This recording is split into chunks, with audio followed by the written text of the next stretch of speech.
जिंदगी तो कठिनाइयों का रास्ता है, मंजिल अपनी कुछ खास रखना, सफलता जरूर मिलेगी, बस इरादे नेक और हौसले बेहिसाब रखना। So hello everyone, this is Badal Verma and welcome again to my educational YouTube channel IS point. I hope कि आप सभी लोग अच्छे होंगे। तो कल के हमने बीते हुए अपने चैप्टर में राजपूत वंशों और बंगाल के वंश और दक्षिण भारत के प्रमुख राजवंशों के बारे में चर्चाएं की थी। तो हमने 7वीं शताब्दी से 12वीं शताब्दी के बीच के इतिहास के बारे में टॉपिक टू टॉपिक चर्चाएं की थी। तो आज का हमारा ये चैप्टर है दिल्ली के सुल्तान, तो सुल्तान्स ऑफ दिल्ली। तो चलिए देखते हैं कि इस चैप्टर में हमें क्या बताने की कोशिश की गई है। तो जिन्होंने हमारी पहली वीडियो को नहीं देखा तो डिस्क्रिप्शन बॉक्स में लिंक दिया गया है, आप सभी लोग जाकर हमारी पहली वीडियो को देख सकते हैं। तो हमने अध्याय 2 में कावेरी डेल्टा जैसे क्षेत्र बड़े राज्यों के केंद्र बन गए थे। तो क्या आपने गौर किया कि अध्याय 2 में किसी राज्य का जिक्र नहीं है? तो देखिए, तो हमने 7वीं शताब्दी से लेकर 12वीं शताब्दी के बीच के इतिहास को टॉपिक टू टॉपिक जो था वो कवर किया था। तो उसमें हमें कन्नौज, यानी कि जो कन्नौज था वो एक प्रमुख शहर माना जाता था, सबसे समृद्ध उस समय का शहर माना जाता था। परंतु हमने अपने बीते हुए चैप्टर में कहीं पर भी दिल्ली के बारे में चर्चाएं नहीं की। ऑलराइट, जो राजधानी बना हो, तो जिसकी राजधानी दिल्ली रही हो। ऑलराइट, तो इसका यही वजह थी कि दिल्ली एक महत्वपूर्ण शहर 12वीं सदी में बना था। तो जो दिल्ली शहर की स्थापना हुई थी, तो मान लीजिए वो एक 12वीं शताब्दी में हुई थी। तो तालिका 1 पर नजर डालिए। पहले हम तोमर राजपूतों के काल में दिल्ली किस साम्राज्य की राजधानी बनी, और फिर 12वीं सदी के मध्य में तोमरों को अजमेर के चौहानों, जिन्हें चहमान के नाम से भी जाना जाता है, ने परास्त किया, और तोमरों और चौहानों के राजकाल में ही दिल्ली वाणिज्य एक महत्वपूर्ण केंद्र बन गया। इस शहर में बहुत सारे समृद्धशाली जैन व्यापारी रहते थे। तो इस शहर में सबसे ज्यादा व्यक्ति कौन रहा करते थे? तो जैन व्यापारी रहते थे, जिन्होंने अनेक मंदिरों का निर्माण करवाया था। यहाँ दहलीवाल कहे जाने वाले सिक्के भी डाले जाते थे, जो काफी प्रचलन में थे। तो देखिए, 13वीं शताब्दी के आरंभ से दिल्ली सल्तनत की स्थापना हुई थी। इसके साथ दिल्ली एक ऐसी राजधानी में बदल गई जिसका नियंत्रण इस उपमहाद्वीप यानी कि इंडियन सब कॉन्टिनेंट्स के बहुत बड़े क्षेत्र पर फैला था। तो देख लीजिए कि उस समय जब मुगल शासक हुआ था, यानी कि जब दिल्ली के सुल्तानों ने दिल्ली पर शासन किया, तो उस समय से दिल्ली आज तक, ये मान लीजिए कि उस समय दिल्ली राजधानी बनी थी, और वर्तमान समय में जो दिल्ली है हमारी, वो वर्तमान समय में पूरे देश की हमारी राजधानी है। तो इसमें तालिका 1 पर फिर से नजर डालिए। तो उनमें 5 वंशों की पहचान कीजिए जिनमें मिलकर दिल्ली की सल्तनत बनी। ऑलराइट, तो इसमें जिन इलाकों को हम आज दिल्ली के नाम से जानते हैं, वहाँ इन सुल्तानों के अनेक नगर बसाए। तो मानचित्र 1 को देखकर दहली 1, कोहना, सिरी और जहापना को पहचानिए। तो देखिए, तालिका 1 में हमें क्या बताने की कोशिश की है? तो दिल्ली के शासक, तो राजपूत वंश जो हमारा तोमर वंश था, तो आरंभिक जो 12वीं शताब्दी में यानी कि 1165 में अनंगपाल ने 1130 से 1145 तक इसने साम्राज्य किया। चौहान, जिन्हें चाहमान भी कहा जाता है, तो 1165 से 1192 तक का इनका टाइम पीरियड रहा था। पृथ्वीराज चौहान ने 1175 से लेकर 1192 तक का इस पर शासन किया। अब देखते हैं प्रारंभिक तुर्की शासक। तो देखिए, तो इसमें हमारा जो प्रारंभिक तुर्की शासक था वो 1206 के टाइम पीरियड से लेकर 1290 तक चला था। तो कुतुबुद्दीन ऐबक, शमसुद्दीन इल्तुमिश और रजिया और गयासुद्दीन बलबन। ऑलराइट, अब देखते हैं। अब देखिए, पहले हम वंशों के बारे में थोड़ा सा मोटा मोटा जान लेते हैं। तो दिल्ली सल्तनत, जिसका टाइम पीरियड शुरू होता है 1206 से लेकर 1526 ईस्वी तक। ऑलराइट, तो 1206 ईस्वी में जब 1526 ईस्वी तक जो कुल समय हमारा बैठता है वो 320 वर्ष तक दिल्ली पर मुस्लिम सुल्तानों का जो था वो शासन रहा था। तो कितने वर्ष तक शासन रहा था? 320 सालों तक। तो इसमें दिल्ली सल्तनत के अंतर्गत 5 वंशों का दिल्ली पर शासन रहा, जो इस प्रकार था। तो गुलाम वंश, तो सब प्रथम जो दिल्ली पर शासन रहा था वो गुलाम वंश का रहा था, जो जिसका टाइम पीरियड आप देख सकते हैं कि 1206 से लेकर 1290 तक का उसका टाइम पीरियड रहा था। उसके बाद हमारा आया खिलजी वंश। तो खिलजी वंश का जो शासन रहा, उसका जो टाइम पीरियड रहा, तो 1290 से लेकर 1320 ईस्वी तक इसका टाइम पीरियड रहा। फिर आता है हमारा तुगलक वंश। तो तुगलक वंश 1320 ईस्वी से लेकर 1414 ईस्वी तक इसका टाइम पीरियड रहा। फिर आता है हमारा सैयद वंश। तो सैयद वंश 1414 ईस्वी से लेकर 1451 ईस्वी तक का हमारा टाइम पीरियड रहा। कब से कब तक? 1414 ईस्वी से लेकर 1451 तक। फिर आता है हमारा लोधी वंश। तो लोधी वंश ने 1451 ईस्वी से लेकर 1526 ईस्वी तक शासन किया दिल्ली सल्तनत के ऊपर। अब हम इसके बारे में जान लेते हैं। तो देखिए, जब मोहम्मद गोरी ने 1175 से लेकर 1206 ईस्वी तक इनका टाइम पीरियड रहा था, तो मोहम्मद गोरी का जो वास्तविक नाम था वो सिहाबुद्दीन गोरी था। तो मोहम्मद गोरी ने भारत में मुस्लिम शासन स्थापित करने के उद्देश्य से 1175 ईस्वी से 1206 ईस्वी के मध्य अनेक आक्रमण किए थे, जैसा कि आप सभी लोगों को पता भी होगा। तो गोरी ने भारत पर प्रथम आक्रमण के समय 1175 ईस्वी में मुल्तान पर आक्रमण किया था। तो सबसे पहले ये भी क्वेश्चन काफी बार पूछ लिया जाता है कि मोहम्मद गोरी ने सबसे पहला जो आक्रमण किया था वो किस ईस्वी में और कहां पर किया था? तो देखिए, 1175 ईस्वी में मुल्तान पर इसने सबसे पहला आक्रमण किया था। फिर 1178 में गुजरात आक्रमण के समय वहां के शासक भीम द्वितीय ने गोरी को हराकर बंदी बना लिया, परंतु बाद में छोड़ दिया था।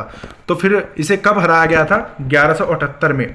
तो 1178 में ये गुजरात में आक्रमण किया, तो भीम द्वितीय ने इसको हराकर बंदी बना लिया, परंतु फिर छोड़ दिया। तो मोहम्मद गोरी ने पृथ्वीराज चौहान को 1191 ईस्वी तथा 1192 ईस्वी में 2 बार आक्रमण किया था, जिन्हें तराइन का युद्ध कहा जाता है। तो तराइन के प्रथम युद्ध में पृथ्वीराज चौहान ने गोरी को पराजित कर दिया, लेकिन तराइन ने दूसरे युद्ध में गोरी ने चौहान को बंदी बना लिया था। तो पृथ्वीराज चौहान की हार से गोरी का दिल्ली और अजमेर पर शासन स्थापित हो गया था। तो कब इसका जो शासन स्थापित हुआ था वो हुआ था पृथ्वीराज चौहान के हार जाने के बाद। तो 1194 ईस्वी में चंदवार के युद्ध में मोहम्मद गोरी ने कन्नौज के राजा जयचंद को हराया था। तो कन्नौज, आप सभी लोगों को पता ही होगा कि कन्नौज उस समय की सबसे जो था वो कि समृद्ध शहर के रूप में जाना जाता था, जिसका त्रिपक्षीय युद्ध भी काफी बार उसको छीनने के लिए राजवंशों को लेकर छिड़ता रहता था। तो करीबन जब त्रिपक्षीय जो युद्ध चला था वो 150 से लेकर 200 सालों के बीच चला था। तो इसने अपने कई सारे गवर्नर भी बनाए थे, जिसमें से ये कुतुबुद्दीन ऐबक भी था। तो अब देखते हैं हम कुतुबुद्दीन ऐबक के बारे में। तो कुतुबुद्दीन ऐबक 1206 ईस्वी से लेकर जिसका टाइम पीरियड 1290 ईस्वी तक है, तो यानी कि गुलाम वंश का जो टाइम पीरियड है वो कब तक है? 1206 ईस्वी से लेकर 1290। तो कुतुबुद्दीन ऐबक जिसने 1206 से लेकर 1210 तक जो था वो शासन किया। तो चलिए इन शासकों के बारे में थोड़ा थोड़ा जान लेते हैं। तो यह मोहम्मद गोरी का गुलाम था। तो कुतुबुद्दीन ऐबक जो था ये मोहम्मद गोरी का गुलाम था, जो बाद में उसका सेनापति बना। उसके समय जो उसकी राजधानी थी वो लाहौर थी, जो वर्तमान में पाकिस्तान में स्थित है। इसे कुतुब मीनार का निर्माण कार्य प्रारंभ करवाया था।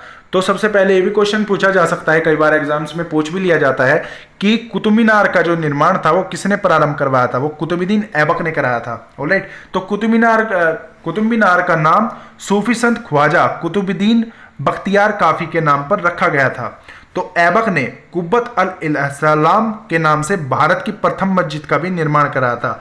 तो कुतुबुद्दीन ऐबक ने भारत की पहली मस्जिद का भी इसने निर्माण कराया था। उसे किस नाम से जाना जाता था? कुब्बत अल-इस्लाम। ऑलराइट। तो देखिए, आपने इसमें एक नया शब्द देखा, मस्जिद। तो ये एक अरबी शब्द है जिसका शाब्दिक अर्थ होता है एक ऐसा स्थान जहां मुसलमान अल्लाह की आराधना में सजदा यानी कि घुटनों पर माथा टेक कर करते हैं। जामा मस्जिद या मस्जिद ए जामी वह मस्जिद होती है जहां अनेक मुसलमान एकत्र होकर साथ साथ नमाज पढ़ते हैं। तो देखिए, मस्जिद का जो पूरा का पूरा मतलब होता है, तो मस्जिद का मतलब होता है जहां पर सभी मुसलमान जो लोग होते हैं वो इकट्ठा होकर घुटने पर माथा टेक कर अल्लाह की जो है वो आराधना करते हैं, तो उसे मस्जिद कहा जाता है। ऑलराइट। अब देखते हैं। और 2.5 दिन का झोपड़ा ये कुतुबुद्दीन ऐबक ने ही बनवाया था, जो आज वर्तमान समय में अजमेर में स्थित है। कुतुबुद्दीन ऐबक की मृत्यु लाहौर में चौगान पोलो खेलते हुए घोड़े पर गिरकर हुई थी। तो कुतुबुद्दीन ऐबक की जब मृत्यु हुई तो पोलो खेलते समय इसकी मृत्यु हुई थी। ऑलराइट। अपने साम्राज्य को मजबूती प्रदान करने के लिए उसने गजनबी के सूबेदार ताजुद्दीन याददोज की पुत्री से स्वयं की ही अपनी बहन की शादी नसीर उद्दीन कपाचा ने तथा अपनी पुत्री का विवाह इल्तुमिश के साथ किया था। ऑलराइट। अब देखते हैं इल्तुमिश का जो हमारा टाइम पीरियड था, तो टाइम पीरियड उसका था 1210 से लेकर 1236 तक। तो अब देखते हैं। तो कुतुबुद्दीन ऐबक की मृत्यु के पश्चात उसका पुत्र आराम शाह शासक बना। तो आराम शाह एक अयोग्य शासक था, इसलिए इल्तुतमिश ने उसके हाथ से सत्ता छीन ली। ऑलराइट, तो इल्तुतमिश ने कुतुब मीनार का निर्माण पूरा कराया था। जैसा कि आप कभी ये कुतुब मीनार देखने भी गए होंगे, तो कुतुब मीनार के बारे में जो इल्तुतमिश को कहा जाता है कि इसने इसका निर्माण पूरा कराया था। तो इल्तुतमिश ने इक्ता प्रणाली शुरू की। इसके तहत सभी सैनिकों व गैर सैनिकों अधिकारियों को नगद वेतन के स्थान पर भूमि प्रदान की जाती थी। अब देखिए, तो इसने इक्ता प्रणाली किसे कहा गया है? तो इक्ता प्रणाली उसे कहा गया है जब सैनिकों को और गैर सैनिकों को आधिकारिक वेतन के रूप में केवल जो थी वो जमीन दी जाती थी, तो उसे इक्ता प्रणाली कहते थे। ऑलराइट, अब इस प्रकार उसने फिर भूमि को इक्ता तथा लेने वाले इक्तदार कहलाते थे। तो इक्तदार जितने भी ये सैनिक हुआ करते थे और गैर सैनिक हुआ करते थे, तो इक्तदार कहलाते थे। तो इल्तुतमिश ने चांदी तथा टका तथा तांबे का जित्तल का प्रचलन किया था। तो जब जित्तल एक, मान लीजिए कि चांदी की एक मोहर के टाइप में होती है, जिसका वजन जो होता है वो करीबन 3 ग्राम का होता है, तो उसे जित्तल कहा गया। तो सुल्तान की उपाधि धारण करने वाला इल्तुतमिश पहला शासक था। तो इल्तुतमिश ने सबसे पहले सुल्तान की जो थी वो उपाधि प्राप्त की थी, तो ये पहला शासक बना था। तो इल्तुतमिश बगदाद के खलीफा से मान्यता प्राप्त कर ऐसा करने वाला प्रथम मुस्लिम शासक बना था। तो इल्तुतमिश ने योग्य तुर्क सरदारों को मिलकर एक दल चालीसा का गठन किया। उसके बाद इल्तुतमिश की सफलता में चालीसा का महत्वपूर्ण योगदान रहा। फिर उसने 1212 ईस्वी में चंगेज खां के नेतृत्व में मंगोल सेना ख्वारिज्म के राजकुमार जलालुद्दीन मागबनी का पीछा करते हुए दिल्ली की सीमा तक आ पहुंची थी, लेकिन इल्तुतमिश के मागबानों को शरण देने से इनकार उसने कर दिया था। फिर चतुराई से पूर्वक दिल्ली के मंगोलों पर उसने आक्रमण से बचा लिया था। पर इल्तुतमिश का जब भारत में गुम्बद निर्माण का पिता कहा जाता है, तो देखिए जब इल्तुतमिश ने गुम्बद का जो निर्माण कराया था वो भारत में गुम्बद निर्माण का इसको पिता कहा जाता है। इल्तुतमिश ने रजिया को अपना उत्तराधिकारी घोषित किया था और तजाउद्दीन यालदोज और इल्तुतमिश के बीच तराइन का तृतीय युद्ध भी हुआ था। ऑलराइट, तो हमने इन दो शासकों के बारे में देखा, रजिया और गयासुद्दीन बलबन के बारे में भी हम देखेंगे। पहले हम अपने मानचित्र को भी समझ लेते हैं। तो देखिए, तो जैसा कि मानचित्र 1 जैसा कि कहा कि दिल्ली और सिरी और जापना को पहचाने, तो देखिए, तो ये एक प्रमुख क्षेत्र ऐसे थे जो किलाबंदी के रूप में थे। तो देखिए, तो सिरी जो कि ये पूरा का पूरा था एक किलाबंदी के रूप में होता था, जिसमें अंदर से ही मतलब सैनिक रहा करते थे। परंतु जब सैनिक जो थे वे सैनिक प्रशिक्षण करते थे, तो सैनिक दूसरे एरिया के जो सैनिक होते थे, दूसरी सीमा के जो सैनिक होते थे, वो सैनिक अभियान करते हुए ज्यादा बल लगाकर ही उनके क्षेत्रों पर जो था वो अपना पूरा का पूरा एक शासक जमाया करते थे उस समय। तो देखिए, दिल्ली एक कुहाना, तो इस तरीके की ये जो थे किलाबंदी वाले क्षेत्र थे। ऑलराइट, अब चलिए आगे देखते हैं तो क्या बताया गया है। तो अब हमारा ये है रजिया। तो रजिया का जो टाइम पीरियड रहा था वो 1236 से 1240 ईस्वी तक रहा था। तो रजिया जो थी, रजिया सुल्तान जिसके बारे में आप सभी लोगों ने सुना ही होगा, तो रजिया सुल्तान भारत की यानी कि उस समय प्रथम अंतिम मुस्लिम महिला शासकी थी। तो कौन थी? प्रथम मुस्लिम महिला शासकी थी उस समय की। तो देखिए, कई बार ये भी क्वेश्चन पूछ लिया जा सकता है कि भारत में रजिया सुल्तान कौन सी शासिका रही थी? तो भारत में सबसे पहले और अंतिम मुस्लिम शासिका जो थी ये रजिया सुल्तान ही रही थी। सिंहासन पर बैठते ही रजिया ने कूटनीति से काम लिया और अमीर वर्ग में फूट डाल दी। फिर रजिया ने अबसीनिया निवासी एक गुलाम मलिक जलाउद्दीन याकूत को अत्यधिक महत्व प्रदान किया तथा उसे अमीर ए आखुर अर्थात अश्वशाला के प्रधान पद पर नियुक्त किया। तो अमीर ए आखुर का ये शब्द कई बार पूछ लिया जाता है एग्जाम्स में कि अमीर ए आखुर मतलब किसे कहा जाता है? तो अश्वशाला के प्रधान पर नियुक्त यानी कि एक पद के रूप में इसे अमीर ए आखुर की नियुक्ति की गई है। तो इसमें रजिया के बाद बहराम शाह यानी कि अलाउद्दीन मसूद शाह ने नासिरुद्दीन ने शासक किया, परंतु ये सभी अयोग्य शासक थे। इनके बाद बलबन की सत्ता जो थी वो हथिया ली थी। तो देखिए, तो गयासुद्दीन जो बलबन का टाइम पीरियड शुरू होता है वो हमारा 1266 ईस्वी से लेकर 1287 ईस्वी में शुरू होता है। ऑलराइट, तो बलबन इल्तुतमिश के द्वारा गठित चालीसा अर्थात चहलगानी का सदस्य था। तो ये किसका सदस्य था? चहलगानी का।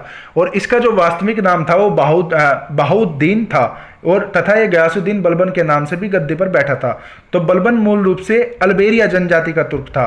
तो काफी बार ये भी क्वेश्चन पूछ लिया जाता है कि जो बलबन था, जो मुस्लिम शासक जिसका शासन 1266 से लेकर 1286 ईस्वी तक रहा, तो कौन सी जाति से कौन सी जनजाति से था? तो ये अल्बेरिया जनजाति का तुर्क था। तो मंगोलों के आक्रमण का सफलतापूर्वक सामना करने के कारण नासिरुद्दीन महमूद ने अपने उलगू खां की उपाधि प्रदान की थी। तो कौन सी उपाधि प्रदान की थी? उलगू। तो बलबन ने अपने विरोधियों को समाप्त करने के लिए उस समय एक लौ एवं रक्त की नीति यानी कि खून का बदला खून को अपनाया। तो उसने अपने बदले लेने के लिए खून के बदले खून को अपनाया था। तो 1285 ईस्वी में मंगोलों के आक्रमण का मुकाबला करते हुए बलबन का पुत्र मोहम्मद मारा गया था।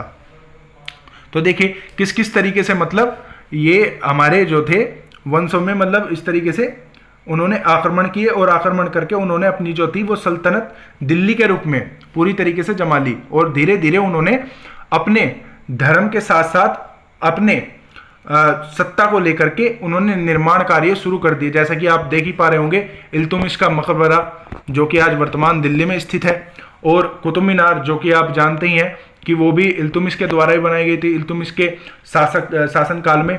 और काफ़ी सारे जैसे कि आप ताजमहल जिसके बारे में हम अकबर एक शासक हुए हैं तो उनके बारे में हम आने वाली वीडियोज़ में पढ़ेंगे। तो ये कई सारे मकबरे भी बनाए गए। ऑलराइट, तो इसमें खिलजी वंश भी है। देख लीजिए कि 1290 से 1320 तक खिलजी वंश हुआ। तो जलालुद्दीन खिलजी जो थे वो खिलजी वंश की स्थापना जलालुद्दीन फिरोज व खिलजी ने की थी। तो इस वंश की स्थापना किसने की थी? जलालुद्दीन फिरोज खिलजी ने। तो इनका पूरा नाम याद रखेंगे। इसने अपनी राजधानी किलोखेरी को बनाया था। तो किसे अपनी राजधानी बनाया था? किलोखेरी। तो फिरोज खिलजी हिंदुओं के प्रति उदारवादी दृष्टिकोण अपनाने वाले दिल्ली सल्तनत का जो था वो पहला सुल्तान बना था। ऑलराइट, तो जलालुद्दीन फिरोज ने जब खिलजी की हत्या उसके भतीजे दामाद अलाउद्दीन खिलजी ने धोखे से की थी। तो जलालुद्दीन फिरोज खिलजी की हत्या यानी कि किसने की थी? उसके भतीजे और दामाद अलाउद्दीन खिलजी ने धोखे से की थी। ऑलराइट, तो अलाउद्दीन खिलजी का जो टाइम पीरियड रहा है तो वो 1296 से लेकर 1316 तक रहा है। ऑलराइट, तो अलाउद्दीन खिलजी के पिता का नाम शिहाबुद्दीन खिलजी था। तो अलाउद्दीन खिलजी का पालन पोषण जलालुद्दीन फिरोज खिलजी ने किया था। तो अलाउद्दीन खिलजी के बचपन का नाम अली गुसराय था। फिर 1290 ईस्वी में अलाउद्दीन खिलजी ने देवगिरी पर आक्रमण किया और वहां से अपार धन संपत्ति की प्राप्ति की। फिर 19 जुलाई 1296 ईस्वी में धोखे से सुल्तान जलालुद्दीन ने फिरोज खिलजी की हत्या करके स्वयं सत्ता हस्तगत कर ली थी। उसके बाद फिर अलाउद्दीन खिलजी ने सेनापति मलिक काफूर गुजरात विजय के दौरान नुसरत खां द्वारा 1000 दिनार में खरीदा गया था। उसके 1000 दिनार भी यानी कि 1000 दिनारी भी उसे कहा जाता था। ऑलराइट, फिर चित्तौड़ के राजा रतन सिंह की रानी पद्मिनी को कहानी की नायिका बनाकर मलिक मोहम्मद जायसी ने पद्मावत ग्रंथ की रचना की थी। तो देखिए पद्मावत ग्रंथ जिसके बारे में आप ये काफ़ी ज़्यादा एग्जाम्स में चर्चित भी रहता है और कहीं ना कहीं एग्जाम्स में पूछ भी लिया जाता है। तो पद्मावती की जो कहानी थी और पद्मावती ग्रंथ की जो रचना थी वो चित्तौड़ के राजा रतन सिंह की रानी पद्मिनी ने मलिक मोहम्मद जायसी ने पद्मावती ग्रंथ की रचना की थी। ऑलराइट, तो दक्षिण भारत में विजय पताका फहराने वाले अलाउद्दीन खिलजी दिल्ली सल्तनत का पहला सुल्तान था। ऑलराइट, तो इनके बारे में मोटे मोटे विषयों के बारे में ही पढ़ेंगे। ऑलराइट, तो चलिए देखते हैं कि आगे अब इसमें क्या क्या हुआ। तो तुगलक वंश जो कि 1320 से 1414 ईस्वी तक चला। तो गयासुद्दीन तुगलक 1320 ईस्वी से लेकर 1324 तक इन्होंने शासन किया। फिर मोहम्मद तुगलक ने 1324 से लेकर 1351 तक शासन किया। फिर फिरोज शाह तुगलक ने 1351 से लेकर 1388 तक इन्होंने शासन किया। फिर अलाई दरवाजा आप देख ही सकते हैं ये। तो फिर सैयद वंश आता है, जैसे कि मैंने आपको 5 वंशों के बारे में पहले ही बताया। तो सैयद वंश तो 1414 से लेकर 1451 तक खिज खान ने शासन किया। तो खिज खान ने 1414 से 1421 तक ही शासन किया। उसके बाद कई छोटे मोटे सैयद वंश के शासकों ने फिर उसका शासन किया। फिर आता है हमारा लोधी वंश। तो लोधी वंश 1451 से लेकर 1526 तक इन्होंने शासन किया। तो बहलोल लोधी यानी कि 1451 से लेकर 1479 तक इन्होंने अपना जो था वो शासन किया। फिर यह है फिरोज शाह तुगलक का मकबरा। तो तुगलक वंश ने इसके जो थी ये बनवाया था। ऑलराइट, तो फिरोज शाह तुगलक का ये मकबरा है, जैसा कि आप अपनी स्क्रीन पर देख भी पा रहे होंगे। ऑलराइट, तो चलिए देखते हैं तो दिल्ली के सुल्तानों के बारे में जानकारी कैसे। तो हालांकि अभिलेख, सिक्के और स्थापत्य भवन निर्माण कला के माध्यम से काफी सूचनाएं मिलती है, मगर और भी महत्वपूर्ण वे इतिहास, तारीख एक वचन, त्वारीख बहुवचन है जो सुल्तानों के शासन में प्रशासन की भाषा फारसी में लिखे गए थे। ऑलराइट, तो त्वारीख अर्थात इतिहास और तारीख यानी कि इतिहास और त्वारीख इसका बहुवचन है। ऑलराइट, तो देखिए जैसे कि अब इसमें क्या बताया गया है। तो त्वारीख के लेखन सचिव, प्रशासक, कवि और दवारिया जैसे सुशिक्षित व्यक्ति होते थे जो घटनाओं का वर्णन भी करते थे और शासकों के प्रशासन संबंधी सलाह भी देते थे।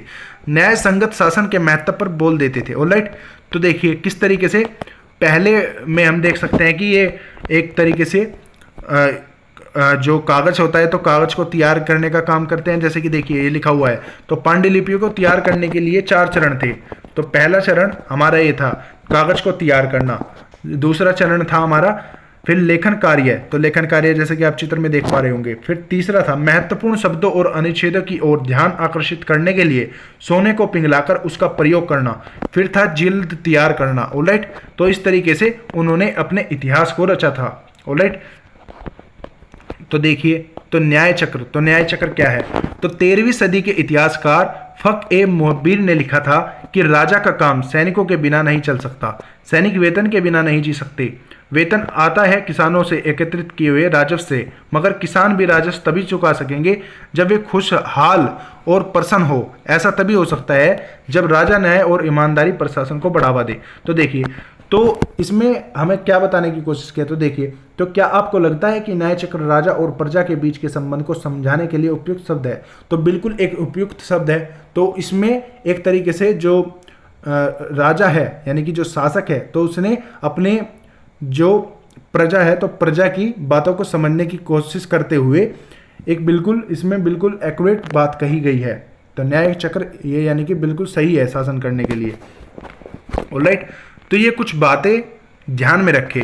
तो त्वारीख के लेखक नगरों में विशेषकर दिल्ली में रहते थे। तो यानी कि जो इतिहास रचने के लिए यानी कि जो इतिहास की पुस्तकें लिखा करते थे यानी कि जो अभिलेख तैयार किया करते थे तो वो कहाँ पर रहते थे, वो दिल्ली में ही रहते थे।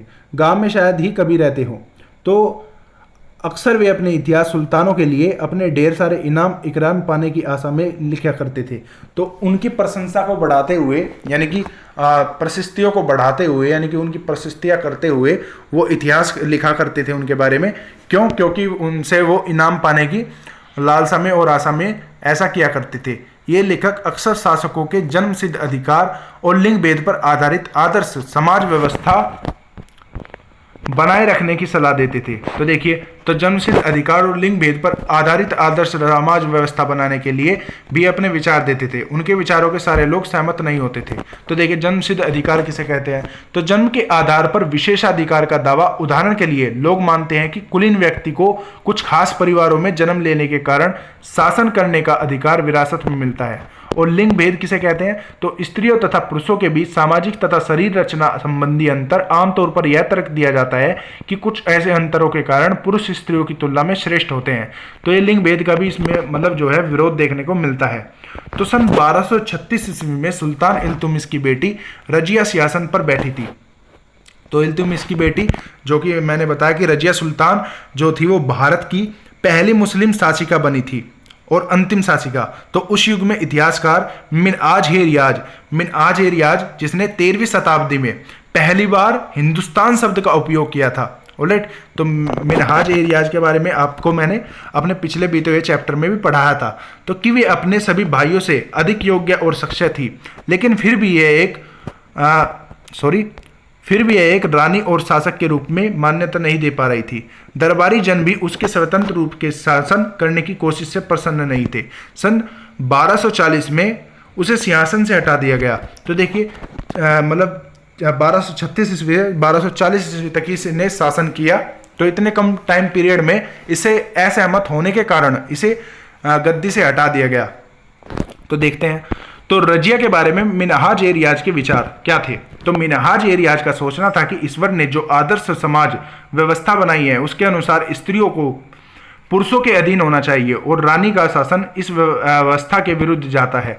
इसलिए वह पूछता है कि खुदा की रचना के खाते में उसका ब्यौरा चूंकि मर्दों की सूची में नहीं आता, इसलिए इतनी शानदार खूबियों से भी उसे आखिर हासिल क्या हुआ। रजिया ने अपने अभिलेखों और सिक्कों पर अंकित करवाया था कि वह सुल्तान इल्तुमिश की बेटी थी। आधुनिक आंध्र प्रदेश के वारंगल क्षेत्र में किसी समय कांकतीय वंश का राज्य था। तो उस वंश की रानी रुदम्बा देवी 1262 ईस्वी से लेकर 1279 ईस्वी के व्यवहार में रजिया का व्यवहार बिल्कुल विपरीत था। तो रुदम्बा देवी ने अपने अभिलेखों में अपना नाम पुरुषों जैसा लिखवाकर अपने पुरुष होने का भ्रम पैदा किया था। तो एक ऐसी ही महिला शासक थी जो कश्मीर की रानी दिददा यानी कि 980 ईस्वी से लेकर 1003 ईस्वी तक उनका नाम दीदी यानी कि बड़ी बहन से निकला है। तो जाहिर है कि प्रजा ने अपनी प्रिय रानी को यह स्नेह भरा संबोधन दिया। तो देखिए तो मिनहाज के विचार से अपने शब्दों में व्यक्त कीजिए कि क्या आपको लगता है कि रजिया के बारे में विचार भी यही थे। तो आपके अनुसार स्त्रियों के लिए शासन बनना इतना कठिन क्यों था। तो देखिए स्त्रियों के लिए शासक बनना इतना कठिन क्यों था। तो इस प्रश्न का आप सभी लोग कमेंट बॉक्स में जरूर आंसर दें। ऑलराइट, तो अब देखते हैं कि आगे क्या कहा गया है। तो दिल्ली के सल्तनत विस्तार गैरिसिन शहर से साम्राज्य तक। तो गैरिसिन शहर उन शहरों को कहा गया है जिनकी किलाबंदी हुआ करती थी, जैसा कि हमने अपने मानचित्र 1 में देखा। तो मानचित्र 1 में हमने देखा तो मानचित्र 1 में हमने दहली कोहना और जहांपना और श्री और तुगलकाबाद और आदिलाबाद के बारे में देखा। तो इसी प्रकार से गैरिसिन शहर यानी कि किलाबंदी वाले शहरों को कहा गया है। तो साम्राज्य तक देखिए तो इसमें शमसुद्दीन इल्तुमिश द्वारा जीते गए प्रमुख शहर। तो ये देखिए प्रमुख शहर कौन कौन से थे। तो काटकोज, नंदाना, लाहौर, कोहराम, तबर हिंद, सरस्वती, सुनाम और ये तमाम शहर थे। बनारस, अवध, लखनऊ, अजमेर ये तमाम शहर थे। अब देखते हैं क्या बताया गया है इसमें। तो 13वीं शताब्दी के आरंभिक वर्षों में दिल्ली के सुल्तानों का शासन गैरिसोनी रक्षक सैनिकों की टुकड़ियों में निवास के लिए बड़े मजबूत किलाबंदी शहरों से परे शायद ही कभी फैला हो। तो शहरों से संबंध लेकिन उनसे दूर भीतरी प्रदेशों पर उनका नियंत्रण न के बराबर था और इसलिए उन्हें आवश्यक सामग्री रसद आदि के लिए व्यापार कर लूट मार पर ही निर्भर रहना पड़ता था। तो देखिए जब किलाबंदी मतलब हुआ करती थी, जैसे कि हमने अपने मानचित्र 1 में देखा, तो इस तरीके से मतलब मानचित्र 1 में उन्हें जब किसी दूसरे क्षेत्र पर शासन करना होता था और दूसरे क्षेत्र को जीतना होता था तो एक तरीके से उन्हें लूट करनी पड़ती थी। तो लूट मार कर ही वो निर्भर रहा करते थे और फिर अपना जो था व्यापारी से लूट मार करने पर ही वो निर्भर रहा करते थे और फिर वो अपना शासन जो है वो बढ़ा दिया करते थे। तो दिल्ली से सुदूर बंगाल के सिंध के गैरिसन शहरों का नियंत्रण बहुत ही कठिन था। बगावत युद्ध यहाँ तक कि खराब मौसम में से भी उनसे संपर्क के लिए नाजुक सूत्र छीन भिन्न हो जाते थे। शासन की अफगानिस्तान से आने वाली हमलावरों और उन सूबेदारों से बराबर चुनौतियां मिलती रहती थी जो जरा सी कमजोरी का अभ्यास मिलते ही विद्रोह का झंडा खड़ा कर देते थे। तो इन चुनौतियों के चलते सल्तनत बड़ी मुश्किल से किसी बरह अपने आप को बचाए हुए थी। तो इसका संस्थापन गयासुद्दीन बल्कबन के शासन काल में ही हुआ और इसका विस्तार अलाउद्दीन खिलजी और मोहम्मद तुगलक वंश के काल में हुआ। तो सल्तनत की भीतरी सीमाओं में जो भी अभियान चले उनका लक्ष्य था गैरिसियन शहरों की पृष्ठभूमि में स्थिर भीतरी क्षेत्रों की स्थिति को मजबूत करना और अभियानों के दौरान गंगा यमुना के दोवाओं से जंगलों को साफ कर देना और शिकारी संग्राहकों यानी कि इकट्ठा करने वाले यानी कि शिकार कर इकट्ठा करने वाले तथा चरवाहों को उनके प्रयास से खदेड़ दिया जाए। वह जमीन किसानों को दे दी गई और कृषि कार्य को प्रोत्साहन दिया गया। तो व्यापार मार्गों की सुरक्षा और क्षेत्रीय व्यापार की उन्नति की खातिर नए गैरिसियन शहर और शहर बनाए और बसाए गए। तो दूसरा विस्तार सल्तनत की बाहरी सीमा पर हुआ। तो देखिए हमने जैसे कि मतलब अपने प्रारंभिक भारत के इतिहास में पढ़ा था और अब मध्यकालीन भारत के इतिहास में पढ़े, तो किस तरीके से मतलब धीरे धीरे जो था वो उन्होंने मतलब किलेबंदी कर के शासन करना वो था शुरू कर दिया था। और वो एक दूसरे से शासन बढ़ाने के लिए, यानी कि जिसके पास अधिक साम्राज्य क्षेत्र हुआ करता था, जिसके पास सबसे ज़्यादा अधिक क्षेत्र हुआ करता था, वही उस समय का सबसे ज़्यादा शक्तिशाली शासक माना जाता था। और इसी प्रकार जैसे कन्नौज, यानी कि कन्नौज जिसके एरिया में आता था वो सबसे समृद्ध शहर माना गया था, तो समृद्ध शहर होने के साथ साथ उसे सबसे ज़्यादा शक्तिशाली उस समय माना जाता था। परंतु अब जैसे कि हमने देखा तो भारत पर जैसे विदेशियों ने आक्रमण किया था, तो मोहम्मद बिन कासिम ने, फिर मोहम्मद गजनवी ने और फिर मोहम्मद गोरी ने काफ़ी बार मतलब भारत पर आक्रमण किया और यहाँ के कई सारे मंदिरों को लूटकर वे अफगान चले गए। तो उन्होंने फिर अपने इस तरीके से मतलब शासन धीरे धीरे उन्होंने अपना शुरू कर दिया और धीरे धीरे से उन्होंने इस तरीके से अपना जो था वो शासन करना यहाँ पर शुरू किया कि अपनी किलेबंदी कराई और किलेबंदी कराकर दूसरों का मतलब शासन छीन के, आधिपत्य छीन के उन्होंने अपने साम्राज्य को बढ़ाया।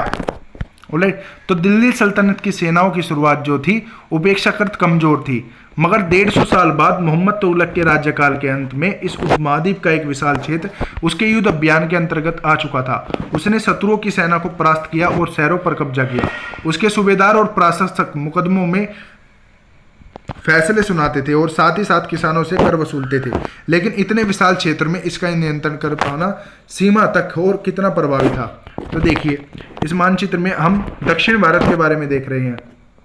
तो जैसा कि आपको पता ही है, तो पूर्व, पश्चिम, उत्तर और दक्षिण, तो दक्षिण भारत के बारे में आप देख रहे हैं। तो किस किस तरीके से दिल्ली से कौन कौन से सन में कहाँ कहाँ पर इन्होंने अपने सैनिक अभियान चलाए और वहां पर इन्होंने शासन किया। तो मानचित्र 3 में अलाउद्दीन खिलजी का दक्षिण भारत का इसमें अभियान है, जहां पर उन्होंने आक्रमण करके शासन किया था। ऑलराइट। अब देखिए भीतरी प्रदेश किसे कहा गया है। तो भीतरी प्रदेश किसी शहर या बंदरगाह के आसपास के इलाके जो उस शहर के लिए वस्तुओं और सेवाओं की पूर्ति करे, उसे भीतरी प्रदेश कहा गया है। और गैरिसियन शहर, किलेबंद बसाव जहां सैनिक रहते थे, तो किलेबंद या गैरिसियन शहर उन्हें कहा गया है जहां पर सैनिकों की टुकड़ियां रहती थी। ऑलराइट। तो इसी के साथ आज का हमारे पार्ट 1 जो है वो खत्म होता है। आई होप कि आपको ये चैप्टर अच्छा लगा होगा। अगर आपने अभी तक हमारे YouTube चैनल को सब्सक्राइब नहीं किया है तो प्लीज़ आप हमारे YouTube चैनल को सब्सक्राइब कर लीजिए, जिससे आपको हमारे चैनल की आने वाली नोटिफिकेशन टाइम से पहले मिल जाए। और वीडियो को लाइक, शेयर, कमेंट करना न भूलें। ऑलराइट। और इसी के साथ हैव ए गुड डे। जय हिंद।